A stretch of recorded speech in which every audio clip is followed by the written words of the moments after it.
Hello and welcome. My name is Sanders Legier. I'm the CEO and co-founder of Carbon Hound, and we're really excited for today's Cut to the Chase webinar with Alysha Pannu. So we're getting a lot of questions about the new anti-greenwashing provisions of the Competition Act. And so, well, what better way than to bring an expert in to tell us a little bit about what's going on and why it's important. So Alysha is a senior associate at Osler's Competition and Antitrust and Foreign Investments Group. She advises clients in all aspects of competition law, including merger review, abuse of dominance, greenwashing, and compliance matters. And in her foreign investment review practice, she advises clients on national security, net benefit, and culture society reviews under the Investment Canada Act. Now, interestingly, she previously worked at the Competition Bureau, where she reviewed high-profile mergers under the Competition Act, which is exactly what we're going to be talking about today. She was named as one to watch, very exciting, by Best Lawyers. She serves in leadership roles in both the Canadian Bar Association's Competition Law and Foreign Investment Review section and the American Bar Association section of Antitrust Law. Okay, that's a whole mouthful, but basically she's incredibly credentialed and we're very lucky to have her. So thank you very much for making the time, Alysha, and looking forward to learning more about how these new provisions are going to impact Canadian businesses. Thank you for having me, Sanders. I'm very excited to chat about this topic of the anti-greenwashing provisions of the Competition Act. Obviously, very topical right now and as front of mind for a lot of businesses. So in terms of what we'll be discussing today, I thought we'd start by discussing the state of play of Canadian competition law and enforcement approach as it relates to greenwashing. And then we'll discuss the new provisions that are specifically aimed at combating greenwashing, which have been sort of the topic of interest for everyone. And then we'll discuss the recent released guidelines from the Canadian Competition Bureau that describe their enforcement approach or their planned enforcement approach as it relates to environmental claims. And then we'll turn to best practices for mitigating risk to ensure that you're not offside any of these provisions. We'll do a short little sort of summary overview to kind of recap what's discussed, and we will leave some time at the end for audience questions. So at a high level, as I thought it would be kind of helpful to give a lay of the land in terms of what's sort of prompted these amendments and interest by the Competition Bureau in greenwashing. So over the last number of years, consumers have become increasingly environmentally conscious. They're seeking out products and services that are represented as clean, green, sustainable options, and they're looking to a business's track record on being environmentally friendly when they're making purchasing decisions. So in response, what we're seeing in the marketplace is that businesses are taking note, and many businesses are promoting themselves and their products with environmental claims. This trend is something that's not unique to Canada. It's taking place around the world. And so what we're seeing, what's accompanying that is that there's now also interest in going after some of those bad actors that are making untrue environmental claims relating to their products and services or business practices. So, Europe, US, Australia, and Canadian securities regulators, competition law enforcers, and private parties have been increasingly active in tackling greenwashing and bringing regulatory actions and class actions for damages against businesses. And so more in Canada, the Competition Act is one of the laws that comes into play when these environmental representations or claims are misleading or unsubstantiated. And this has been the situation for decades. While there are greenwashing provisions that have specifically been introduced, and that came into force last year. The deceptive marketing provisions of the Act have captured environmental representations or claims as well. We'll touch on that in a bit more detail. So as you may have heard, the Competition Act has been significantly overhauled over the past few years through a series of significant amendments that were passed between June 2022 and June 2024. So for the purposes of today's presentation, there's 3 main changes to the Canadian Competition Act that we wanted to highlight. First, there's 2 new sections that were added to the civil deceptive marketing provisions, which are tailored to combat greenwashing. The second is that starting last month in June, private parties are now able to bring actions under most of the civil provisions of the Competition Act. So that includes the deceptive marketing provisions, the greenwashing provisions, against other private parties. So prior to this amendment, only the Commissioner of Competition could bring an application to the court under the deceptive marketing or greenwashing provisions of the Act. So they had a monopoly, but starting this past June, we'll see enforcement from not just the Commissioner of Competition, but also from private parties going after bad actors. And then the third significant amendment under the Competition Act that's of relevance for our discussion today are the penalties for non-compliance with the greenwashing or deceptive marketing provisions has substantially increased. So the stakes are now much higher. And what you'll see is the good part of it is, there's going to be increased interest in ensuring for business in ensuring that they're not offside the provisions. And there is obviously a lot more at stake for businesses in terms of what they can lose from a monetary perspective. So that all goes to say that these changes really underscore the importance of compliance with the Competition Act's deceptive marketing regime.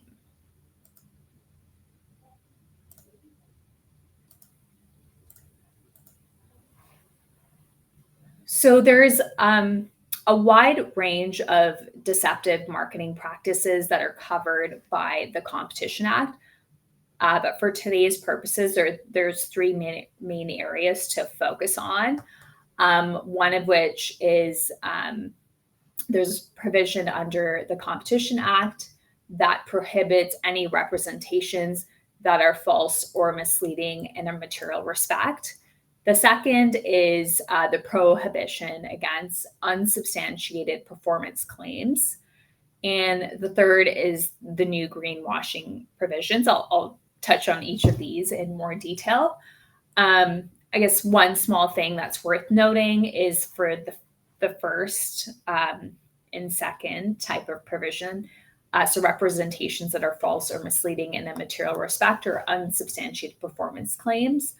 The first representations that are false or misleading in a material respect can be pursued both as either as a criminal offense or a civilly reviewable offense, but whereas the second and the third type of provisions are only civilly reviewable. For the purposes of this presentation, we'll focus on the civilly reviewable enforcement. Criminal enforcement is very rare under the deceptive marketing provisions. It's really pursued for only the most egregious type of conduct.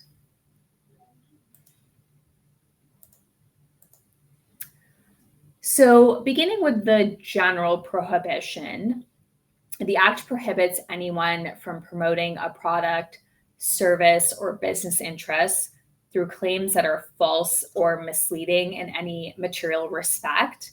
So there's 2 main elements to this. Whether the representation is false or misleading and whether it's false or misleading in a material respect. So representation is, it may be very obvious, but it might be worth explaining. It's a broad term that encompasses virtually any form of communication. So it's not just words, it also encompasses words, images, oral statements, product advertisements, or corporate disclosure records. So to determine whether a representation is false or misleading, the Bureau will consider not only the literal meaning of the representation, but it'll also look to the general impression it conveys to consumers. So the general impression conveyed takes into consideration the text, images, and sounds of the advertisement. It's not limited to what is explicitly said. In terms of materiality, a representation is false or misleading in a material respect where the claim could influence consumer behavior, such as a decision to purchase a particular product. So if a representation has absolutely no impact or bearing on how a consumer behaves, then it would not be considered a representation that's false or misleading in a material respect. So that's also important to keep in mind. Following these recent Competition Act amendments, any claims that are made about environmental matters will always be considered material, which is significant.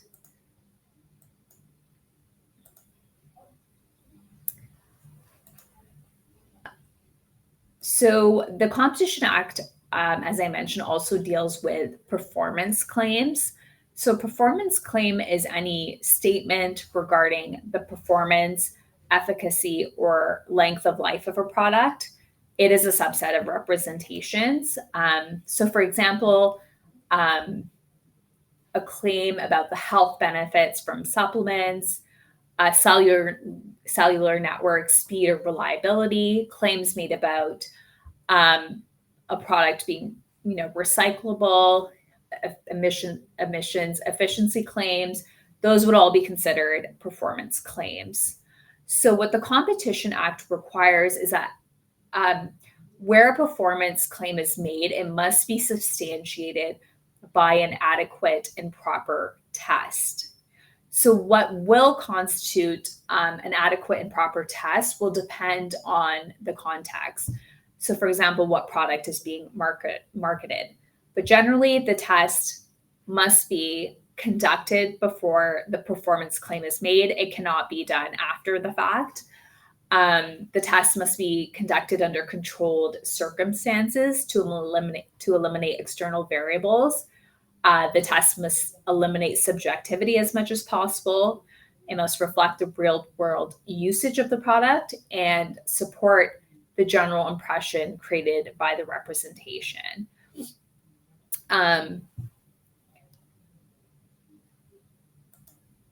Turning now to the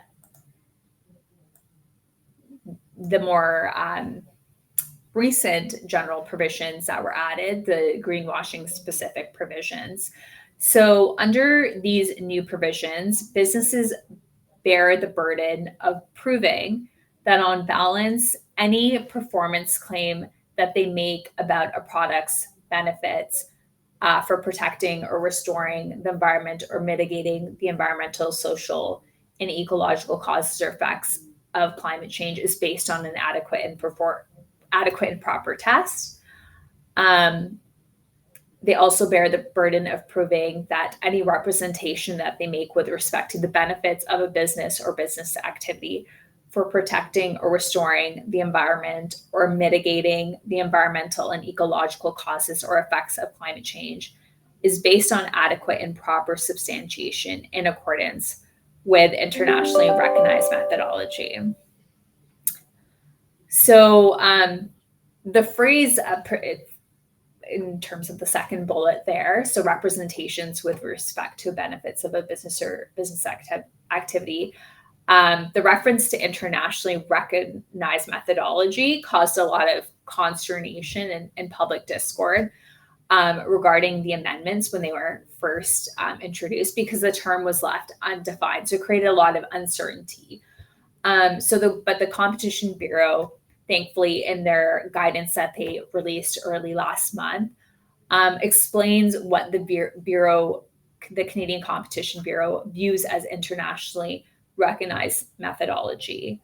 So I'll touch on this in a bit more detail later, but it's not as a little bit of a sort of a sneak peek. It's not as rigorous as some businesses had feared that it may be.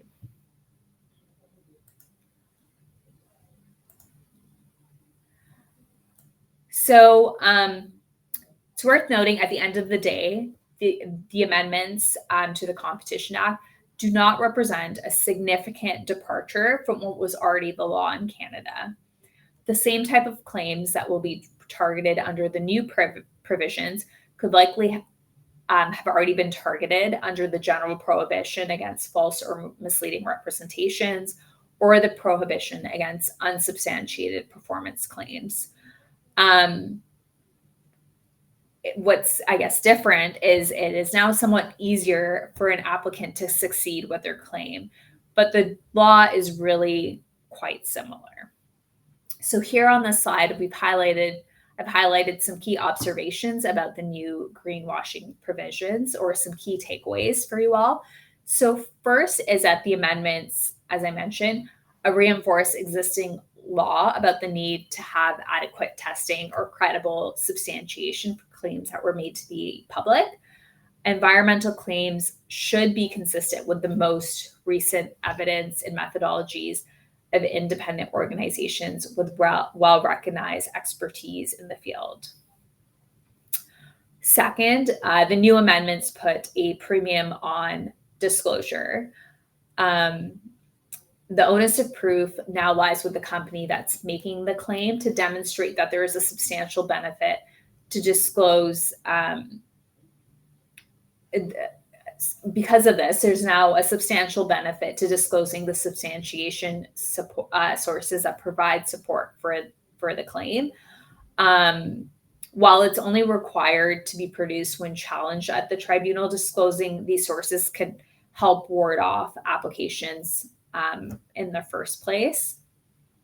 And then lastly, the existing due diligence defense for other deceptive marketing provisions also applies to these new greenwashing provisions. So if a company or organization can show that it exercised due diligence to prevent the misrepresentation or unsubstantiated performance claims from occurring, then it will not face an administrative monetary penalty. The only sort of penalty that it may face is a prohibition order telling it to stop making those representations or performance claims, which is significant because under the Competition Act, the tribunal court can impose an administrative monetary penalty of up to the greater of 10 million for a first offense, or 3 times the value of the benefit derived from the deceptive conduct, or if that amount cannot be reasonably determined, 3% of the corporation's revenues for that year, which is quite significant. So I thought it would be helpful to just walk through an example of environmental claims. First, to show an example of a claim about the environmental benefits of a business or business activity that would not be based on adequate and proper substantiation in accordance with internationally recognized methodology. So in other words, it would be offside the Competition Act. So the scenario here is a business in the agriculture sector has been working hard to reduce nitrogen runoff from its farms into nearby water bodies through precision fertilization, cover cropping, and improve soil management practices. the business is aware of another farming enterprise growing different crops in another province that uses similar but not identical techniques to also reduce the nitrogen runoff from its farms, which claims that they have done testing and measured that they reduced nitrogen runoff from their farms into nearby rivers and streams by 70%.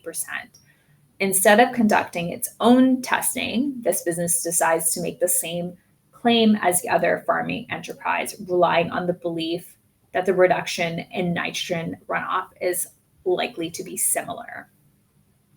So this claim by this hypothetical farming enterprise would likely to be offside the Competition Act. It would meet the threshold of needing to be based on adequate and proper substantiation in accordance with international recognized methodology. Here we do, like, the business has no sense of what methodology was used by the other farming enterprise. It's also the farming enterprise is also using similar, but it's not using identical techniques. So it's not really it's not an apples to apples comparison. They're growing different crops. So it's also a very different scenario, could result potentially in different results.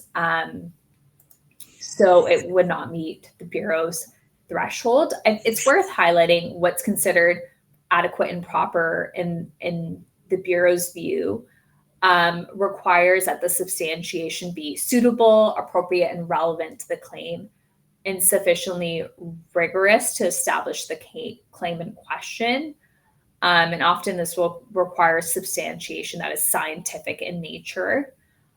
And third-party verification will be required in circumstances where it's called for by the internationally recognized methodology, relied upon for adequate and proper substantiation.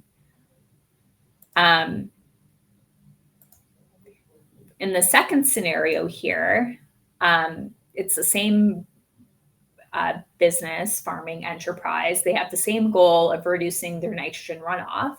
But what they decide to do instead is the company follows these ISO 5667-1 and ISO 5667-6 to measure.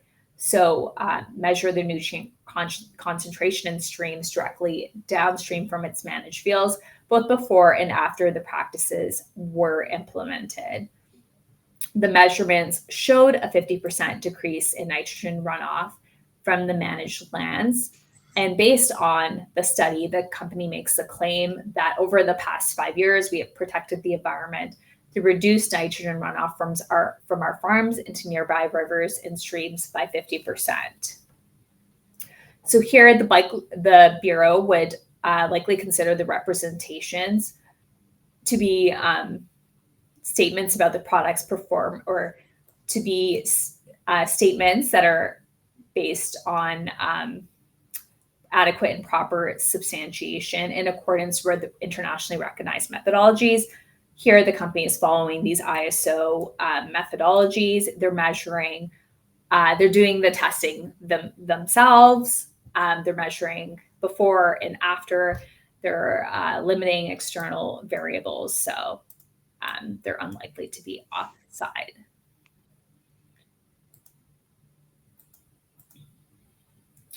So now that we have quickly run through the key greenwashing provisions, I thought it would be helpful to talk about how those provisions are enforced by both the Commissioner of Competition and the Bureau, as well as by private parties.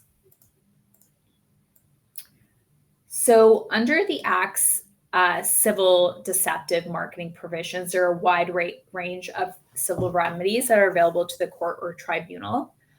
The tribunal can prohibit the reviewable deceptive marketing conduct, require the publication of corrective notices to the public regarding the conduct, or impose significant administrative monetary awards.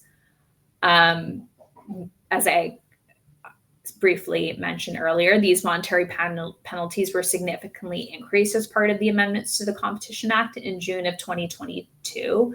So where a party is found to have engaged in civilly reviewable deceptive marketing conduct, the tribunal or court can impose monetary penalties of up to the greater of 10 million for the first order or 15 million for each subsequent order, and 3 times the value of the benefit derived from the conduct. In cases where the benefit derived from the conduct can't be reasonably determined, the maximum penalty is 3% of the annual worldwide gross revenues. And as you can imagine, these can lead to some very significant administrative monetary penalties.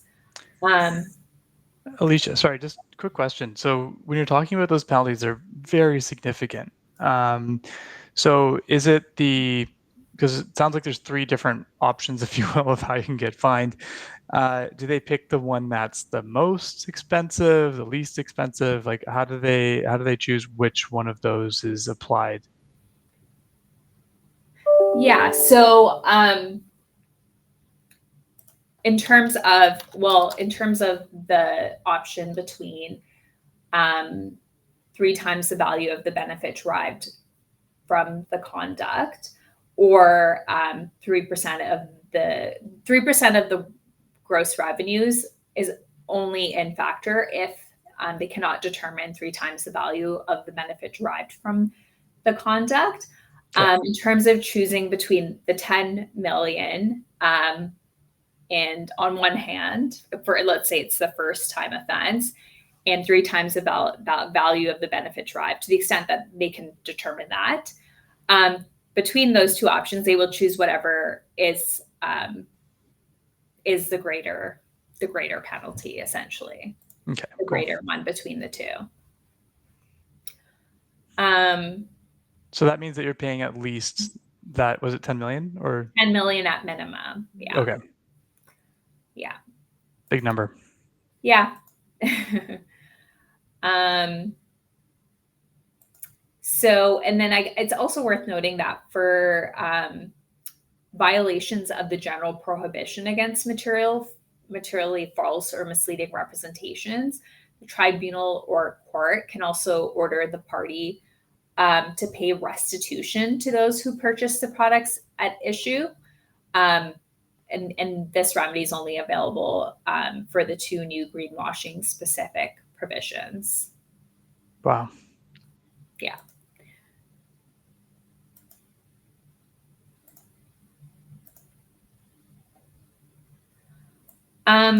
So as part of the amendments that went into force last summer that brought about the greenwashing provisions, the Competition Act was also amended to expand private enforcement of the Act, including with respect to deceptive marketing practices. So starting June 20th of last month, private parties are now able to apply for leave from the Competition Tribunal to bring an application for remedies under any of the misleading representation provisions, including the 2 new greenwashing specific provisions. Leave will only be granted to private parties if the tribunal determines that the case is in the public interest, but it's unclear how the tribunal will interpret this public interest test. How the tribunal interprets this test will be significant because it will be the mechanism that's used to screen what claims can proceed to a full hearing on the merits. So while these new amendments to the Competition Act expanding private enforcement have created significant excitement, it remains unclear whether this change will open the door to like a wave of new private litigation.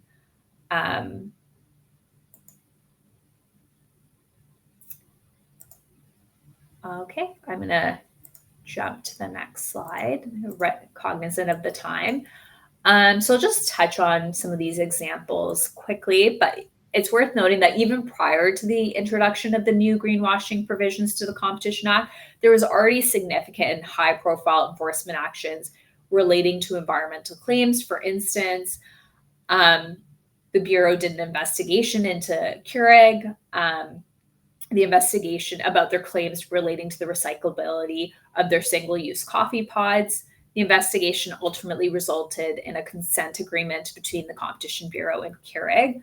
As part of its settlement, Keurig agreed to pay a $3 million penalty, donate $800,000 to an environmental charity, change its claims and packaging, and publish corrective notices.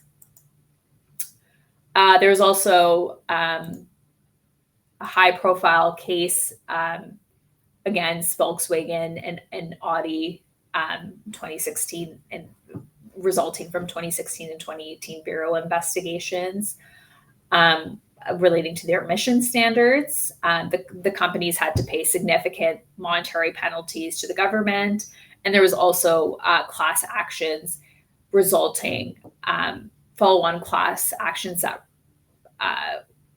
stemmed from this that led to the companies agreeing to a settlement worth up to $2.39 billion just in Canada alone. So very, very significant. And the Keurig example, they only got fined $3 million. So in the new world, that would be minimum 10 then, so that they got off easy, if you will. Yeah, it was pre-amendment. So I expect that even where there is a consent agreement between the Competition Bureau and private parties, the settlements will be for higher amounts, because the alternative litigation, at minimum, the Bureau or the companies would be subject to $10 million in penalties. Okay. So now that we've covered the various deceptive marketing provisions and how they apply to greenwashing and the basics of how the provisions are enforced, I wanted to chat about the Bureau's guideline on environmental claims, which just came out last month. To understand public enforcement of the Competition Act, guidelines are a very helpful tool because they give us insight into how the Competition Bureau is thinking about these provisions and what are their enforcement priorities and the types of cases that they're likely to bring under these provisions.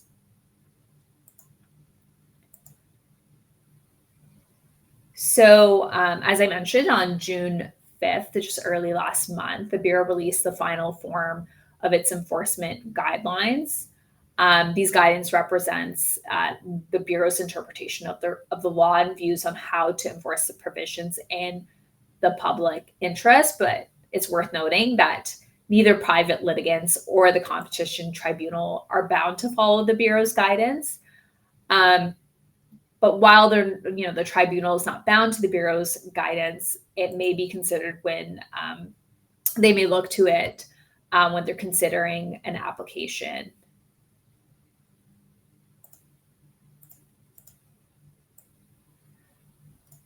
So this slide here touches on 6 general principles that are set out in the guidelines for businesses to follow when making environmental claims. So they're pretty straightforward. The first is that environmental claims should be truthful, not false or misleading. Second, the environmental benefit of a product and performance claims should be adequately and properly tested.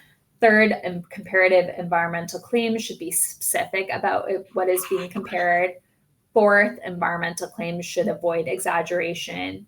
Fifth, environmental claims should be clear and specific, not vague. And sixth, environmental claims about the future should be supported by substantiation and a clear plan. This last point is particularly important for businesses to keep in mind, as many environmental claims can tend to be about the future. So I'll revisit this in a bit more detail in a moment.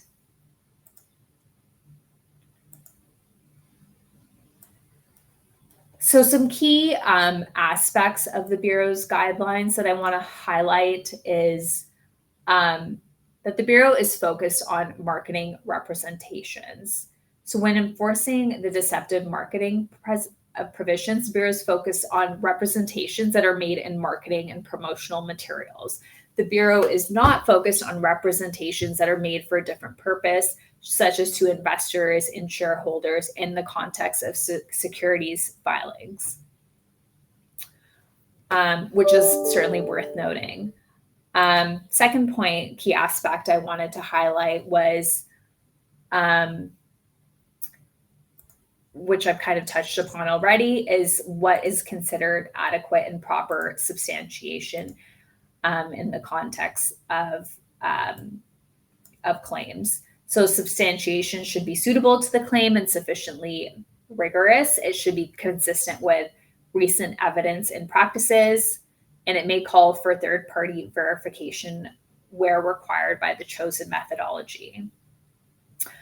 And then in terms of the Bureau's guidelines are helpful because they explain what they view as internationally recognized methodology.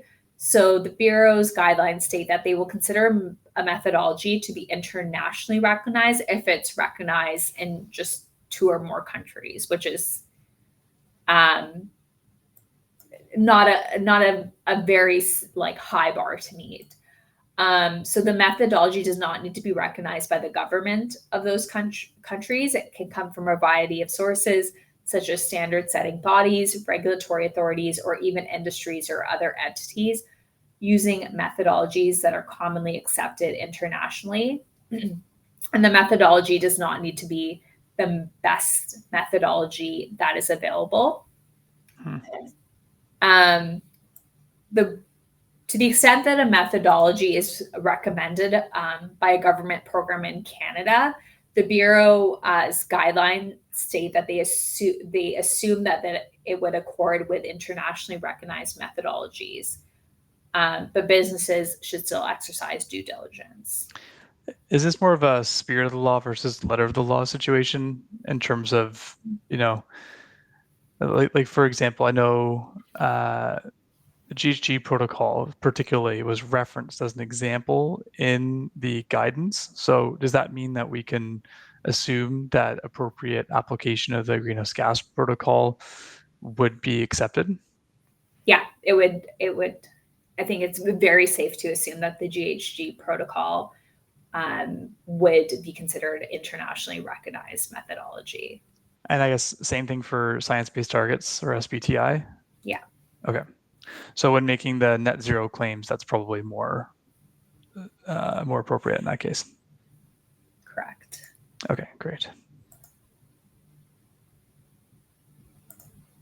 So I guess relevant to what you just said, the guidance from the Competition Bureau on forward-looking environmental claims is critical, particularly because of how commonplace these representations are. They're often made in the context of emissions reductions or achieving carbon neutrality by a set future date. Even if a business has the best of intentions when setting these targets, when they're presented to the public and marketing, they need to be able to back it up.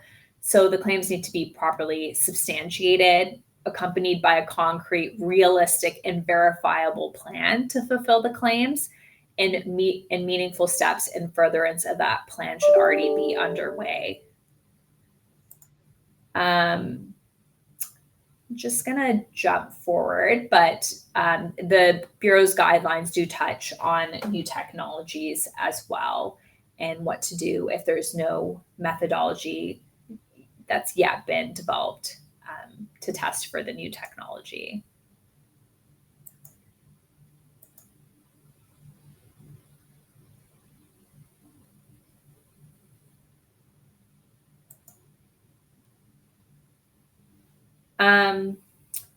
So we've touched a little bit on the net zero claims.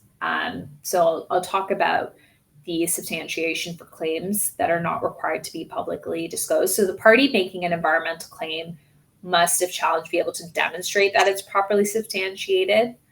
However, supporting information does not need to be made publicly available, but there are, as I mentioned earlier, benefits to publicizing the substantiation. It can demonstrate the truthfulness of your claims to consumers and or competitors, thereby reducing the risk of litigation.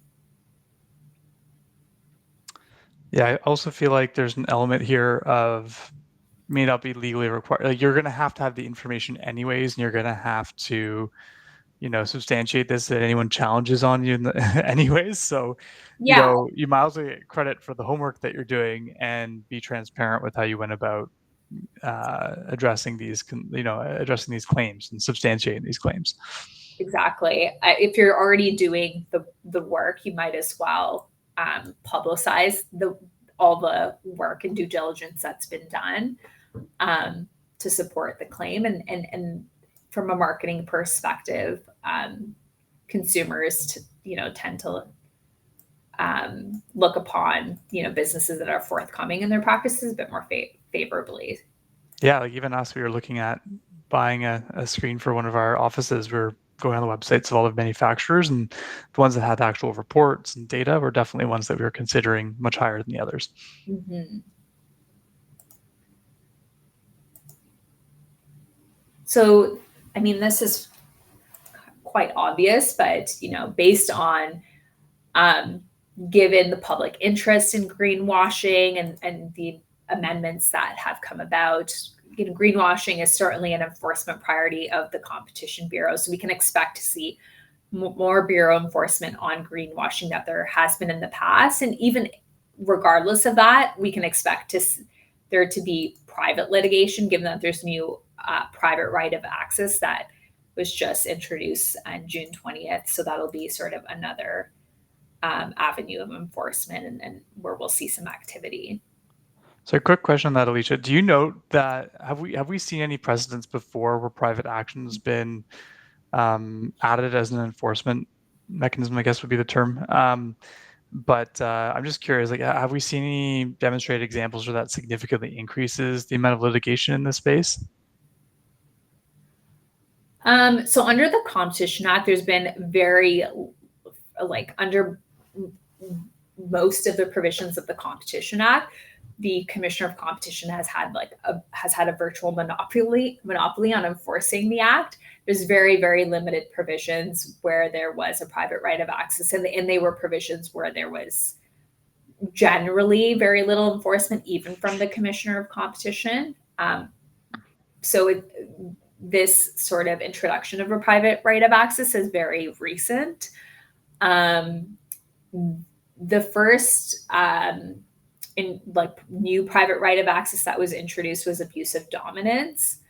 That was introduced in 2022, and there's been a few cases that have been introduced under abuse of dominance. Obviously, the threshold there for showing meeting the test for abuse of dominance is significantly higher than green deceptive marketing, which any company in theory could engage in if they wanted to. Abuse of dominance requires a business to have significant market share, so only few companies can even engage in that. Right. And theoretically, due to the size of some of these potential claims, there could be more incentive for lawyers and organizations to bring litigation. Exactly. Yeah.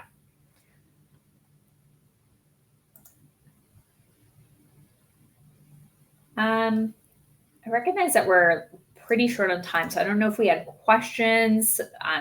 Anyone can feel free to pop in questions at any point in time, and I'll address them. But in the meantime, I guess, Sanders, I'll continue on with the last few slides. Yeah, I mean, I've got a couple questions maybe we could touch off. I think these best practices are really important. So maybe if you want to cover those quickly, and then we can jump into a couple of the other questions we had. Sounds great.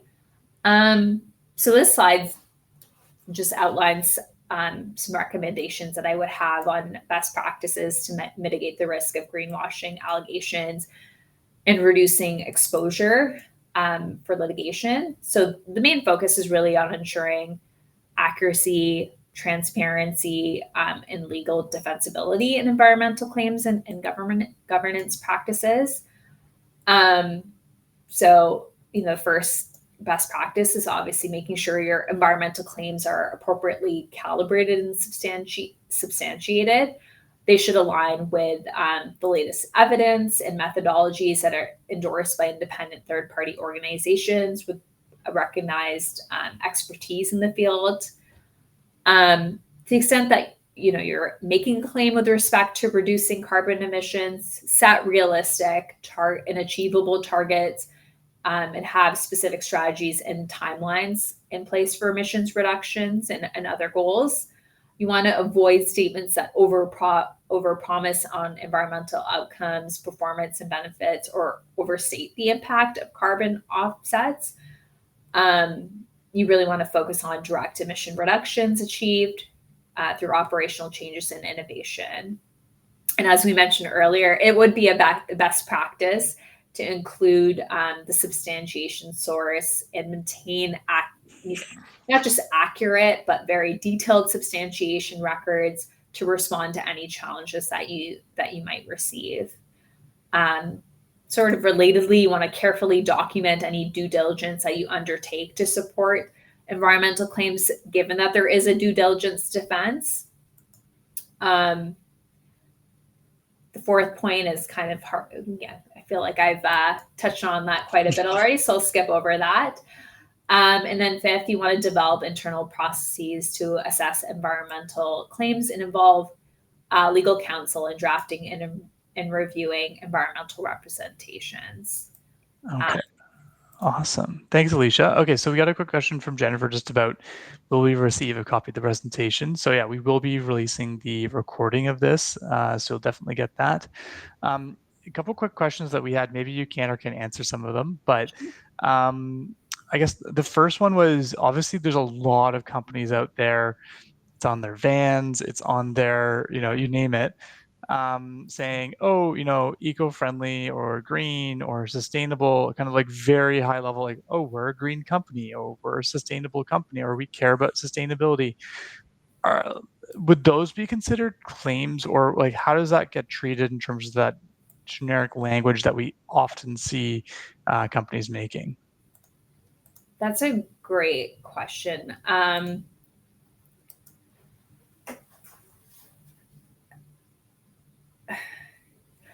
So in terms of, making a very broad over brushstroke representation as to being green, I think it does leave, it kind of goes to the general impression test. So to the extent that a challenge is brought to the competition tribunal, the tribunal would say, what is the general impression that's conveyed here? Would an ordinary consumer look to this and make certain assumptions about the product or the business practices of the company? Would they assume that they recycle or do this or that? It definitely creates some sort of general impression that they're engaging in certain environmentally friendly practices. And so it would certainly open the company up to litigation or enforcement, where they are making claims that could be left open to interpretation and they're not able to back it up. Okay. And so if I'm, let's say I'm outside Canada and I'm selling into a ship into Canada, am I impacted by the same regulations? Sorry, you're a company operating outside of Canada? Yeah, but then I'm maybe selling into the Canadian market. Maybe I'm shipping products there. Would that impact my business as well? Yes, that would. So Audi and Volkswagen are two examples of companies that don't necessarily make their cars in Canada, but they were certainly didn't impact the Competition Bureau's ability to enforce the provisions of the Competition Act, where they engaged in deceptive marketing. Okay, and last one. I know you don't have a crystal ball, but based on your experience and any historical points that we can look at that might be similar, what do you foresee the impact of all these changes will be practically in the market? Yeah. So in terms of what I foresee, there's certainly a lot of interest or from businesses, or I don't know if concern's the right word, but they want to make sure, given the stakes are so high in terms of the penalties that are available for being offside these provisions, businesses are, are wanting to make sure that they are mitigating risk, that the Commissioner of Competition or a private party can go after them for making misleading representations. So my crystal ball, if looking into the future, I think more companies will make sure that they are substantiating their claims. It'll weed out the bad actors, which is good news for all the companies that are doing this in a very legitimate and thoughtful way, and it's part of their business ethos. So I think this is a good for the marketplace. It's good for consumers as well, and that they can kind of have a bit more trust that where claims are made, that they're more likely to be true, like accurate. But yeah, so that's Okay. kind of. And we had one more here. So obviously Volkswagen, big company, right? Is this something that just big companies should be worried about, or is this something that can impact small businesses as well? And maybe reflecting a bit on your time at the Competition Bureau as well, like who can get caught up in this? Do small companies need to be as worried as big companies? Small companies are not immune to enforcement of the Competition Act. Certainly with bigger companies, they have more eyes on them, frankly, so that they're more likely to, the Competition Bureau is more likely to receive complaints about where there's, bigger companies are engaging in bad practices. So, given the impact that there would be from enforcement, the Competition Bureau is certainly more likely to take on those cases. And of course, they're more likely to receive complaints. Private parties might have more of an incentive to go after the big companies, given that the rewards can be so much greater. So I think we'll continue to see more targeting of the bigger companies, given that there's more impact, more potential for bigger rewards, monetary rewards. But that's not to say that smaller companies are immune. In fact, these provisions also, they apply not only to small businesses as well, but they also apply to nonprofits or trade associations as well. And the Competition Bureau has investigated, these industry groups as well that have been, coming up with some of these like certifications, which the Bureau thought maybe weren't legitimate, and has gone after them as well. So it's not just big companies that are being that need to make sure they're on side the provision.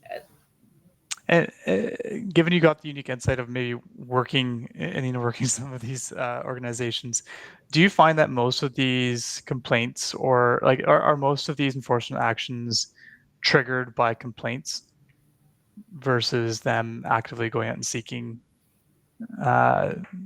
specific situations where there might be issues?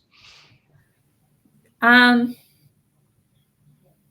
terms of public enforcement by the Competition Bureau, they don't have eyes and insight into everything. So there is to a certain degree, reliance on intelligence that comes from the market, complaints that come directly to you. But the Competition Bureau does also, and its officers do also do some proactive enforcement, and they'll go and look around and scour, company websites, and they'll do their own market intelligence as well and look into company practices or what, cases that they think, might be good cases to bring, essentially. Very cool. Okay, well, look, I know we're over time a little bit. Want to be respectful of your time as well, but I really appreciate you coming. Is there anything that you wanted to finish off on? Well, it's been a great discussion. This is obviously a sort of an evolving area, and we expect, I think everyone's in this space that practices law in this space is eager to see what particularly private litigation will see coming forward, given that that's sort of the most recent development in this area.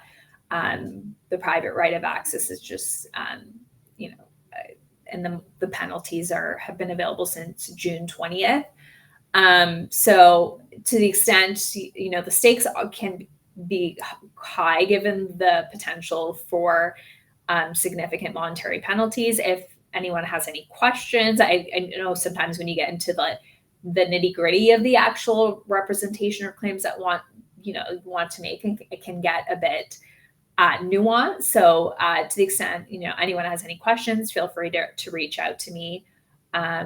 We'll circulate this deck. I know there were some slides that we kind of had to run through pretty quickly. So we'll make that available to everyone following this webinar.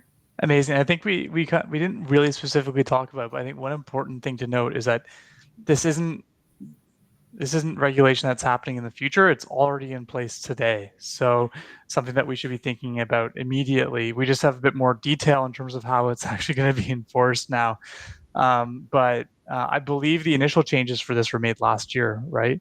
And now we've got the final guidance. So now we really need to take a look at the claims that we're making and ensure that we're on the right side of that. And I'm really excited about this only because I feel like it's horrible when you do all of this work to do good and do well, and then you don't get rewarded for it, or you get rewarded for it at the same rate that somebody who is taking a lot of shortcuts and isn't actually doing the work is getting rewarded. So I really hope that this continues to build a stronger business case for climate action and doing the right thing and the sustainable thing, rather than and making that more and more aligned with increased profit margins and better business outcomes. So thank you so much for your time, Alysha. Really appreciate you coming in and sharing your expertise. As she mentioned, we will be sharing the slides and the recording of the presentation. We're also working on a one-pager, so we'll get that out when it's done. Yeah, thanks again for joining us, and hopefully we get to see you at the next session. Appreciate your time.